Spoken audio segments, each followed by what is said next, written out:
अस्सलामुअलैकुम everyone, welcome. आज का हमारा जो सेशन का टॉपिक है वो है बेसिक्स ऑफ काउंसलिंग पेरेंट्स। शुरू करने से पहले मैं जमात इस्लामी हिंद का शुक्रिया अदा करना चाहूँगी कि उन्होंने इस प्लेटफॉर्म के थ्रू मुझे बहुत सारे लोगों से कम्युनिकेट करने का एक मौका दिया एंड जो कुछ मुझे इस एरिया में एक्सपीरियंस है उसे शेयर करने के लिए मुझे एक अच्छा प्लेटफॉर्म मिला है। हमारा जो सेशन है वो 2 हिस्सों में बटा हुआ है, basics of counselling of parents जो अभी है एंड एक और सेशन है जिसमें हम इक्वली इम्पोर्टेंट टॉपिक्स लेंगे। फर्स्ट सेशन में हमारा फोकस रहेगा ये समझना कि पेरेंटल काउंसलिंग होता क्या है एंड उसकी क्यों ज़रूरत पड़ती है और वो कौन कौन कर सकते हैं और कैसे कर सकते हैं। और उसके बाद हमारा जो दूसरा सेशन होगा उसमें हमारा फोकस रहेगा कि पेरेंट्स की रिक्वायरमेंट क्या होती है जब वो काउंसलिंग के लिए जाते हैं एंड एज अ काउंसलर हम किस तरीके से हमारे जो स्किल्स हैं उसे अपडेट कर सकते हैं। मैं पीपीटी भी हमारा रेडी है जो आपको स्क्रीन के साथ या उसके बाद में शेयर किया जाएगा। वी फर्स्ट स्टार्ट कि एक्चुअली पेरेंटल काउंसलिंग क्या है। If we define parental counselling, it is actually parents या फैमिली को एक सेट ऑफ स्किल्स सिखाते हैं जिससे कि वो अपने बच्चों को पॉजिटिवली एंगेज कर सके या मैनेज कर सके। एप्रोप्रिएट टाइम जब उन्हें उसकी जरूरत हो, हर एज पे पेरेंट्स को अलग अलग तरीके की स्किल्स की जरूरत होती है। जैसे कि बच्चा जब 0 to 5 years का हो तो एक अलग सेट ऑफ स्किल्स की जरूरत होती है बच्चों को मैनेज करने के लिए या उसे पॉजिटिवली एंगेज रखने के लिए। उसके बाद की जो एज हो उसमें अलग सेट ऑफ स्किल्स की जरूरत होती है। इसलिए अलग अलग सेट ऑफ स्किल्स के साथ अलग अलग मसले आते हैं जो पेरेंट्स नहीं हैंडल कर पाते हैं एंड सबसे पहला जो उनका गो टू प्लेस होता है वो होता है टीचर्स या स्कूल्स।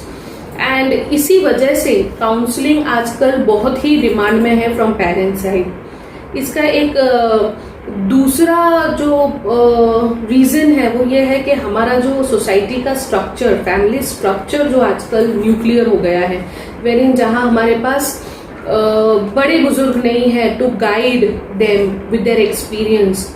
ज्यादा से ज्यादा न्यूक्लियर फैमिलीज हो रही हैं, सिंगल पेरेंट वाली फैमिली ज्यादा हो रही है। वहां बच्चों को मैनेज करना, पॉजिटिवली उन्हें एंगेज रखना बहुत डिफिकल्ट हो रहा है। अगेन विद द एक्सपोजर जो हमारे पास मीडिया का एक्सपोजर है उसकी वजह से प्रॉब्लम्स बहुत जल्दी और बहुत डिफिकल्ट लेवल पे पेरेंट्स फेस कर रहे हैं and they don't have a place जहां वो जाकर इसको शेयर करें। ज्यादातर when they go to their family members वो जजमेंटल हो जाते हैं एंड सॉल्यूशंस आने की जगह उसका एक और इश्यू बन जाता है फैमिली में। द फर्स्ट पीपल जो वो ट्रस्ट करते हैं वो होते हैं बच्चों के टीचर्स एंड स्कूल। हमें इस माहौल में बहुत इक्विप रहना है as teachers, as educationist, as administration कि हम पेरेंट्स की इस मसले का हल लें, बिकॉज इसके अलावा कोई और सोल्यूशन देने वाला उनके पास है नहीं। This is what overall parental counselling is. Now counselling में हम क्या एक्सपेक्ट करते हैं? एक, पेरेंट्स को क्लैरिटी मिले कि एक्चुअल प्रॉब्लम क्या है।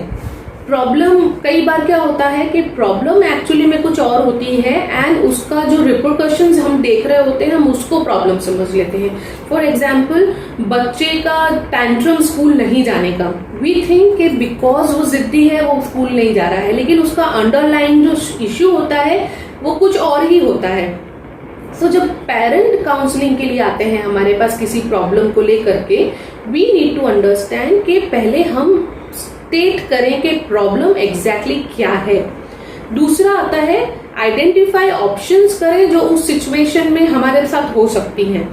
नाउ ये एक बहुत इंपॉर्टेंट चीज है जो पेरेंट एक्सपेक्ट करते हैं कि what else can be done, और उसको कैसे हमें सिचुएशंस, पेरेंट्स के पास ऑप्शंस ओपन करने हैं वो लेटर पार्ट ऑफ दी जो प्रेजेंटेशन होगा उसमें आएगा कि जो basic rules and regulations of counselling है उसमें हम बताएंगे कि आपको कैसे उनको सोल्यूशंस की तरफ ले जाना है, ना कि सोल्यूशंस देने हैं। वो हम इस आगे की स्लाइड्स में डिस्कस करेंगे। एंड दूसरा, जैसे कि क्लैरिफाई करते हैं हम प्रॉब्लम, पेरेंट्स क्या अचीव करना चाहते हैं वो भी क्लियरली उन्हें समझ आना चाहिए कि वो एक्चुअली बच्चे से क्या चाहते हैं। कई बार ओवर एक्सपेक्टेशंस होती हैं पेरेंट्स की, कई बार अनरियलिस्टिक एक्सपेक्टेशंस होती हैं पेरेंट्स की। तो एज अ काउंसलर हमें उन्हें रियलिस्टिक बेस पर लाना है एंड उन्हें हेल्प करना है to understand that what actually do they want. And another, now after clarifying that what do we want, understanding what all can we do to achieve that goal, हम उस गोल को achieve करने के लिए क्या क्या चीजें, क्या क्या स्टेप कर सकते हैं वो करना। अब जब हम ये डिस्कस कर रहे हैं आपको क्लियर हो गया होगा कि ये एक सिंगल सिटिंग सेशन में नहीं हो सकता है। दिस इज नॉट समथिंग के पेरेंट आए, बैठे, बात की, खत्म हो गया। No, it's a long process. And मैं ये वीडियो या ये सेशन का इंटेंशन ही ये है कि जब बच्चा हमारे पास एनरोल होता है, स्कूल की रिस्पॉन्सिबिलिटी ये होती है कि over a period of time through parental counselling हम अलग अलग स्टेजेस पे अलग अलग तरीके से पेरेंट की रिक्वायरमेंट के हिसाब से उनकी काउंसलिंग करें। तो नए पॉलिसीज के हिसाब से तो काउंसलिंग का ऑप्शन दिया ही है, बट एज एन इंस्टीट्यूशन हमें ये बात पता होनी चाहिए कि पेरेंटल काउंसलिंग एक मेजर एरिया है जो हमें करना चाहिए, क्योंकि वो उससे आपका जो इम्पैक्ट है बच्चों पे वो डबल हो जाता है। So let's go on to other topic कि क्या क्या चीजें होती हैं, why counselling, why parental counselling is needed, किन किन एरियाज में पेरेंटल काउंसलिंग की जरूरत पड़ती है। फर्स्ट एक है एजुकेशनल नीड्स, दूसरा होता है बच्चों की psychological and physical abilities. Counselling का ये भी पर्पस होता है कि बच्चों की जो साइकोलॉजिकल नीड्स हैं उसको पेरेंट्स समझें, उनकी फिजियोलॉजिकल नीड्स हैं उनको पेरेंट्स समझें एंड उस हिसाब से उन्हें ट्रीट करें या उन्हें एरियाज ऑफ एक्सपीरियंसेस में दें। दूसरा होता है लर्निंग प्रोसेस। पेरेंट्स को बच्चों की लर्निंग प्रोसेस समझना बहुत इंपॉर्टेंट है, जिसमें कि इंस्टिलिंग सेल्फ स्टडी स्किल्स के कई बच्चों को स्टडी स्किल्स नहीं होती हैं, इंडिपेंडेंट स्टडी स्किल्स नहीं होती है, तो उसको कैसे डेवलप करना, बच्चों को मोटिवेट कैसे करना कि वो अपना होमवर्क टाइम पर करें। ये सारी एक स्किल हैं जो पेरेंट्स के पास होनी चाहिए। कई बार वो नहीं होने की वजह से बच्चे को गाइडेंस नहीं मिलता है जो उसे मिलना चाहिए। प्रीडिस्पोजिशन, पेरेंट्स को एडवांस में पता होना चाहिए कि क्या चीजें हम फेस कर सकते हैं। एक हमारा जो एम है पेरेंटल काउंसलिंग का ये भी हो सकता है, जैसे कि बच्चे जब एडोलसेंट में आने वाले होते हैं, टीनेजर्स होने वाले होते हैं, जब उनके अंदर फिजिकल एंड फिजियोलॉजिकल चेंजेस आने वाले होते हैं, उनके मूड स्विंग्स, टैंट्रम्स, उनकी सोच, उनकी इंडिविजुअल को लेके पहचान बनाने की जो जद्दोजहद होती है, उसमें पेरेंट्स का सपोर्टिव और सही तरीके से बिहेव करना बहुत इंपॉर्टेंट होता है। ये वो टाइम होता है जब एक पेरेंट अपने बच्चे को बना भी सकता है और तोड़ भी सकता है। सो ऐसे पेरेंट्स जिनके बच्चे टीनेज ग्रुप में जाने वाले हैं, उन पेरेंट्स की counselling is also very important. बच्चे का इंटरेस्ट और टैलेंट को आइडेंटिफाई करना, स्कूल और टीचर्स से ज्यादा ये काम और कोई बखूबी नहीं कर सकता, क्योंकि बहुत वो एक जगह है जहां बच्चा खुलकर अपने टैलेंट्स और अपनी इंटरेस्ट शेयर करता है। सो उसको पेरेंट तक कन्वे करने का भी एक जरिया हो सकता है पेरेंटल काउंसलिंग, जहां कई बार पेरेंट्स को अंदाजा ही नहीं होता कि उनके बच्चे में कौन सी खूबियां हैं। So by having regular parental counselling हम उनके साथ ये कन्वे कर सकते हैं ताकि बच्चे की मैक्सिमम कैपेबिलिटीज को हम यूटिलाइज कर सकें। Identifying strengths and weaknesses of the students, again जैसे कि हम टैलेंट और उनके इंटरेस्ट एरिया देख रहे हैं, वैसे ही उनकी स्ट्रेंथ एंड वीकनेसेस को भी आइडेंटिफाई करें एंड उसे पेरेंटल काउंसलिंग में इस्तेमाल करके बच्चे के लिए सही डिसीजंस एंड सही एक्सपोजर्स प्लान करें। Individual development, now there are children जो बहुत एक्सट्रीम्स पे होते हैं, either very motivated, energetic, and another those who are not motivated and least interested in doing things. So again parental counseling में parent भी expect करते हैं and as an educator, as a counselor हमारा भी ये intention होना चाहिए कि हम individual development में focus करें। And last is very important, assessing students. Now we should have at the back of the mind कि हमें student को भी assess करना है, तो ताकि उसकी मैक्सिमम ऑप्टिमम कैपेबिलिटीज को हम यूज में लाकर उन्हें उनका फ्यूचर में जितना हो सके उतना गाइड करें।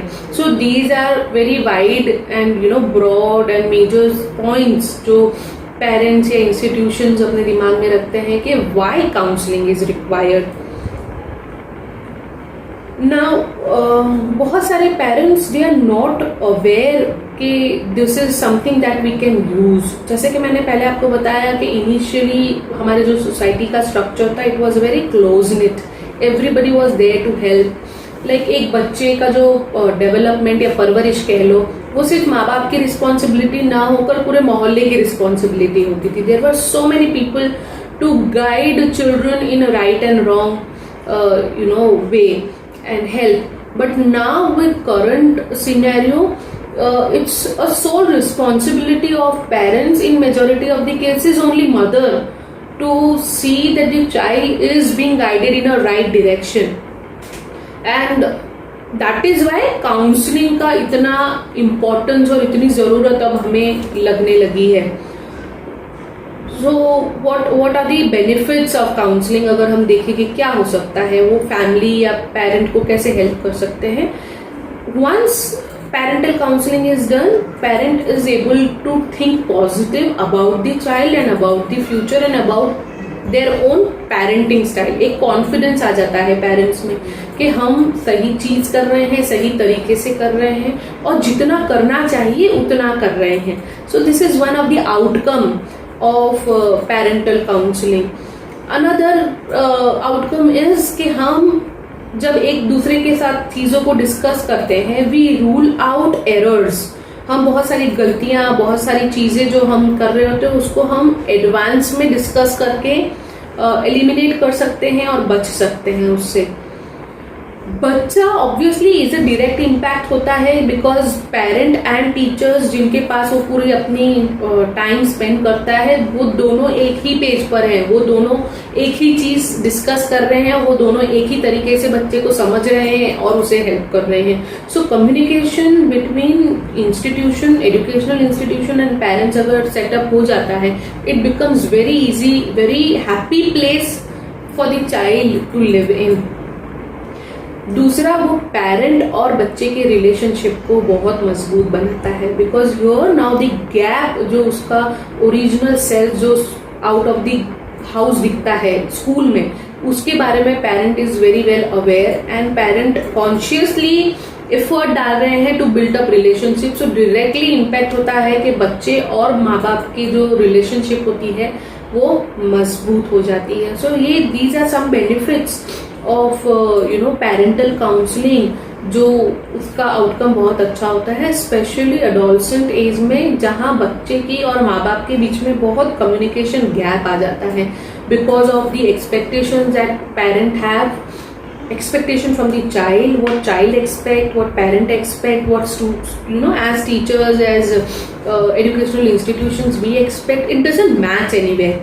So जब पेरेंटल काउंसलिंग हम करते हैं, हम उन्हें प्री डिस्पोजिशन, जैसे मैंने मेंशन किया अभी, हम एडवांस में भी सी के क्या आने वाला है and we stay prepared for it, that helps, that makes the relationship between child, parent and teacher very happy. So this is very beneficial for parent, teacher as well as institution. Now in the initial session itself, we should make it clear बहुत immediate चीजें parents को क्या करनी चाहिए, वो बहुत important है हमें समझना एक रिलेशनशिप बिल्डिंग के लिए।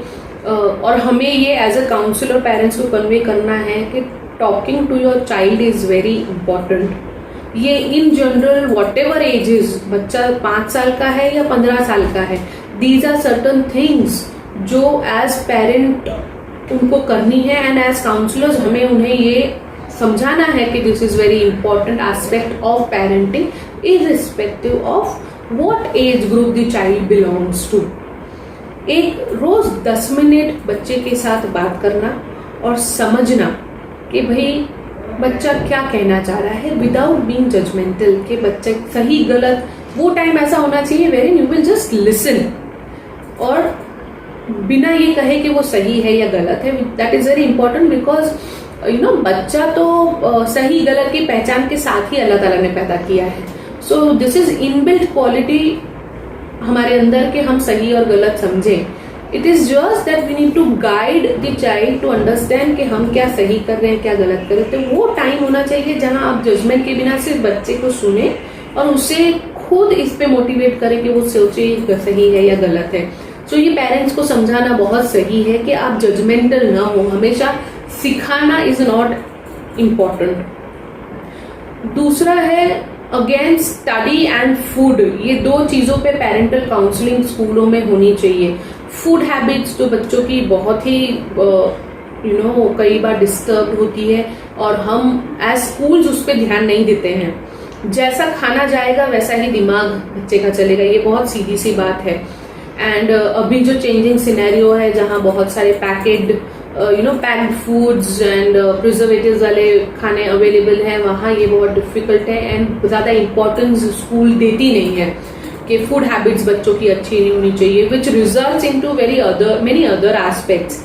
सो ये एज अ पेरेंटल काउंसलिंग हमें टाइम टू टाइम पेरेंट्स के साथ लेना चाहिए, that it has direct impact on child's mental health and physical health. So this is something that we need to put in our mind.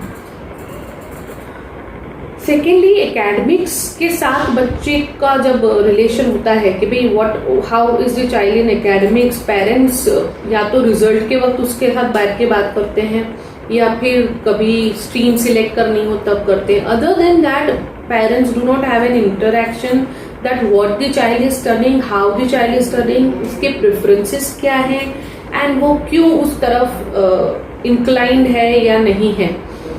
तो having a conversation with the child on a regular basis is very important. और यहाँ parental counselling का aspect आता है जब आप parents को ये समझाएं कि स्टडी एकेडमिक का डिस्कशन सिर्फ रिजल्ट को लेके नहीं होना चाहिए, बल्कि उस सब्जेक्ट को बच्चा कितने अच्छे से पढ़ रहा है या उसे उसको पढ़ने में कितना मजा आ रहा है वो समझने में करे। अगर आप रिजल्ट ओरिएंटेड रहेंगे तो बच्चा इसमें बच्चा नहीं है, इसमें सिर्फ रिजल्ट है।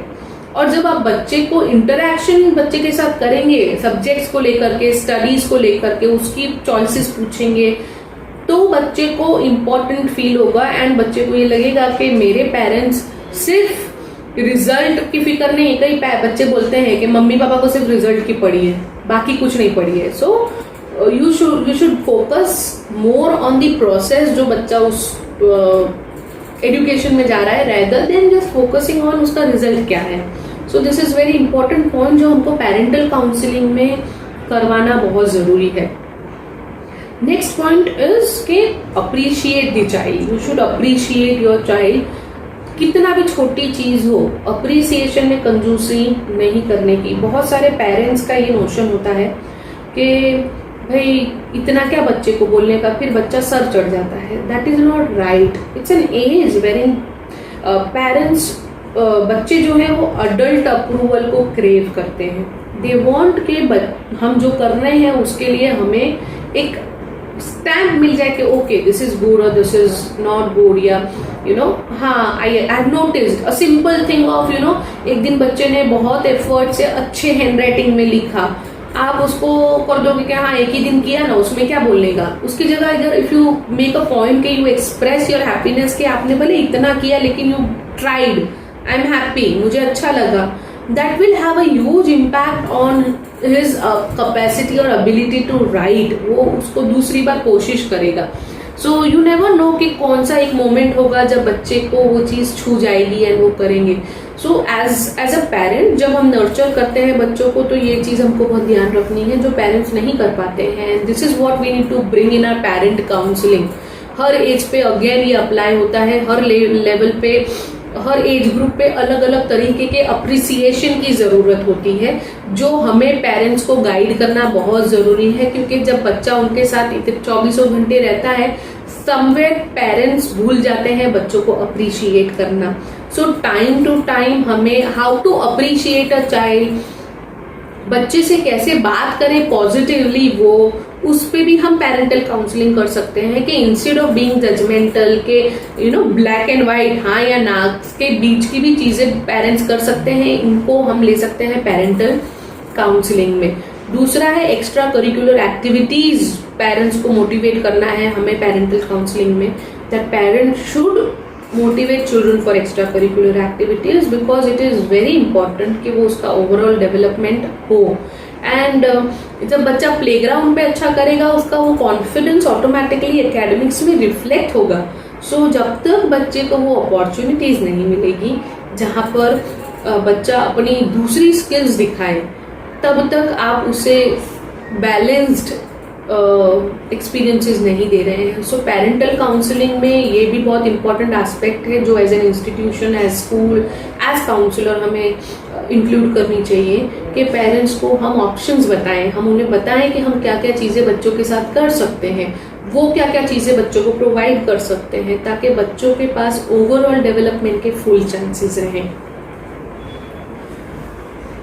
नाउ अब हम काउंसलिंग, पेरेंटल काउंसलिंग कैसे कैसे की जा सकती है।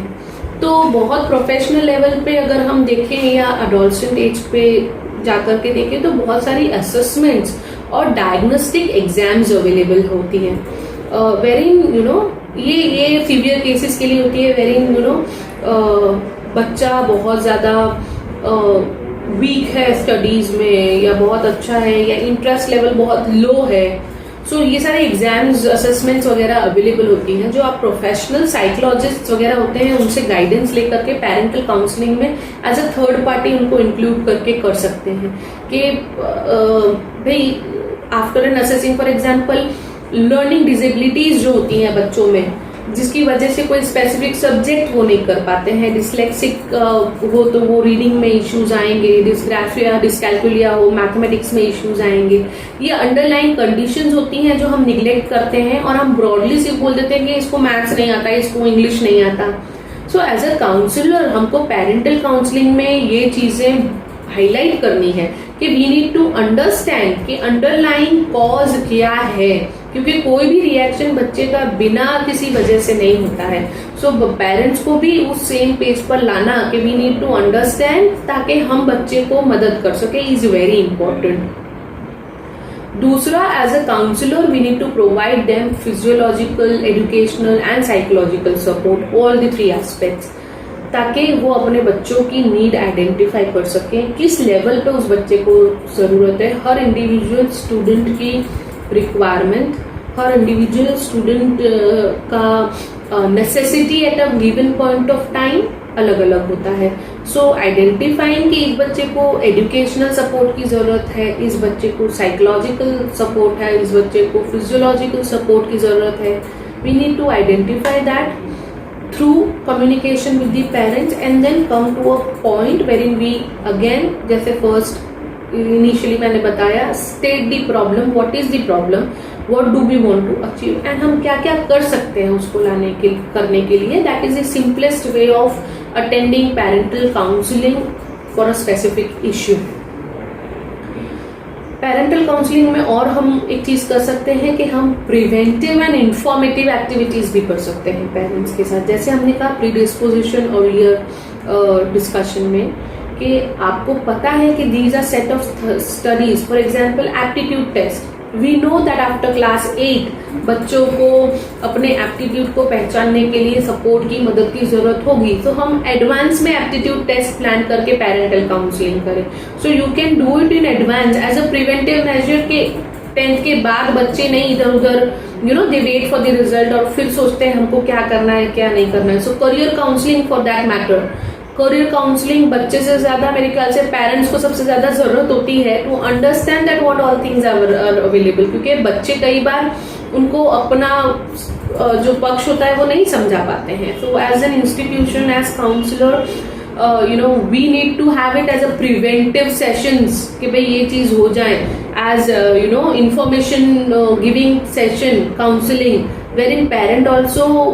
कई बच्चे बहुत एम्बिशियस होते हैं but their parents are not so ambitious, they do not expect, वो अपने बच्चे को उतना समझते ही नहीं है। So parental counselling is the time जब हम ये गैप को खत्म कर सकते हैं, हम उन्हें ये समझा सकते हैं कि उनका बच्चा किस लेवल पे है, क्या है, एंड उन्हें उस कॉन्फिडेंस की जरूरत होती है कि वो अपने बच्चे को इस चीज में सपोर्ट करे।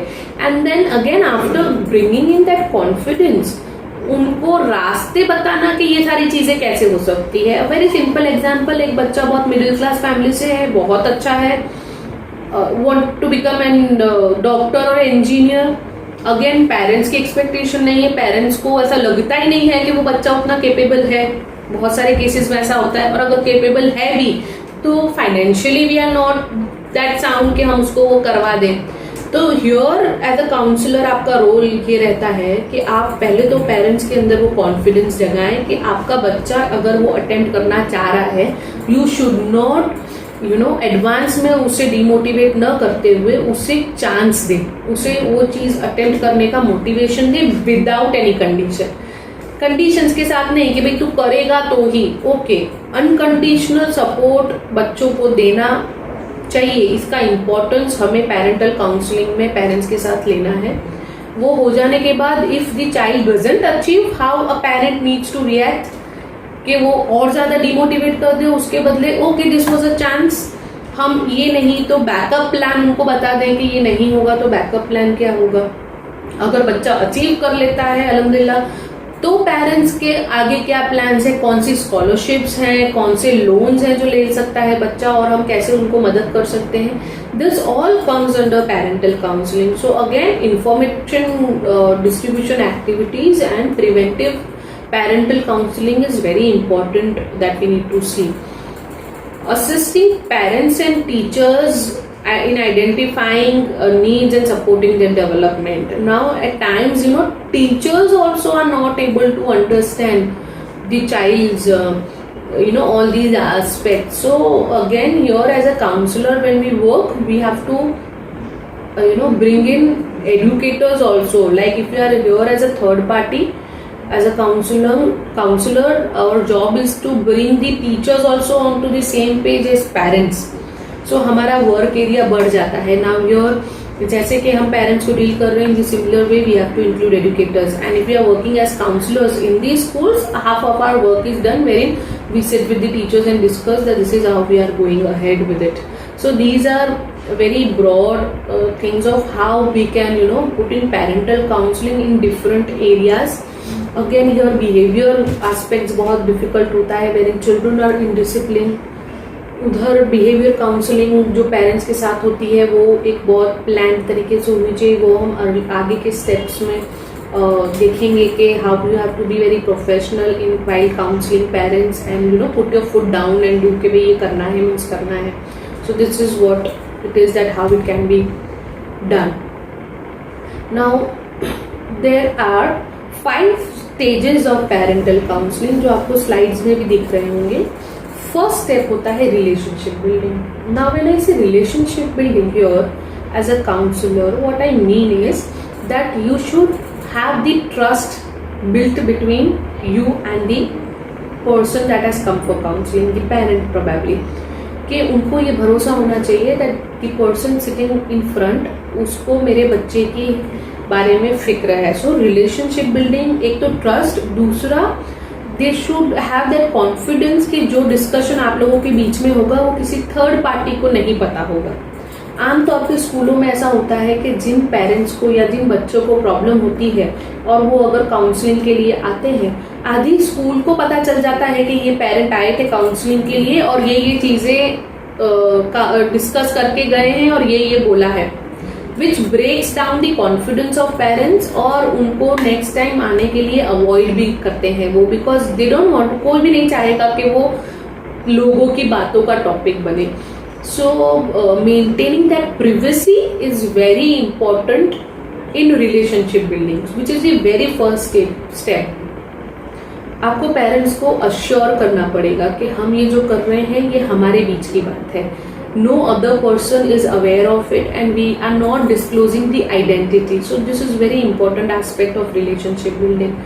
Number 2, as I said, problem assessment. Here very important thing you need to understand is you need to listen carefully. You need to listen and listen without being judgmental कि problem है क्या। At times we perceive that this is the problem, लेकिन parent का issue कुछ और ही होता है। हम बच्चे को ऑब्जर्व करते हैं, हमको ऐसा लगता है कि ये इश्यू है उसके साथ, लेकिन जब पेरेंट बात करना शुरू करते हैं तो उनका वो कंसर्न ही नहीं होता, उनका कंसर्न कोई तीसरी चीज होती है। So here we need to understand and assess कि प्रॉब्लम एक्चुअली है क्या।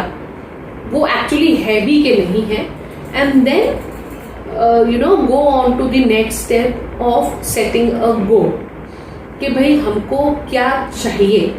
Again it has to be mutual discussion कि पेरेंट्स से ही आप पहले तो पूछें कि व्हाट आर दे एक्सपेक्टिंग, क्यों एक्सपेक्ट करते हैं, एंड देन यू असेस कि वेदर इट इज फीजिबल, क्या हो सकता है क्या नहीं हो सकता है, and then put it on pencil and paper think कि भाई ये चीजें हैं, now let's work.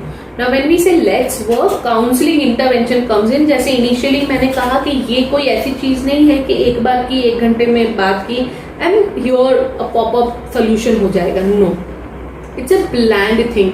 So then you have to work on counseling intervention कि भाई हम कैसे कैसे करेंगे. एट टाइम्स ऐसा होता है कि हमें बच्चे से भी करनी पड़ेगी counselling and other family members से भी करनी पड़ेगी. In case of behaviour issues जो बच्चों के होते हैं, बहुत जिद्दी स्टबन होते हैं, या स्कूल नहीं आना चाहते हैं, या बिल्कुल पढ़ाई नहीं करते हैं, या बदतमीज हो जाते हैं, इन सच केसेस हमको हर एस्पेक्ट के साथ काउंसलिंग करनी पड़ती है. वो घर के फैमिली मेंबर्स हो गए, या पेरेंट्स हो गए, टीचर्स हो गए, फ्रेंड्स हो गए.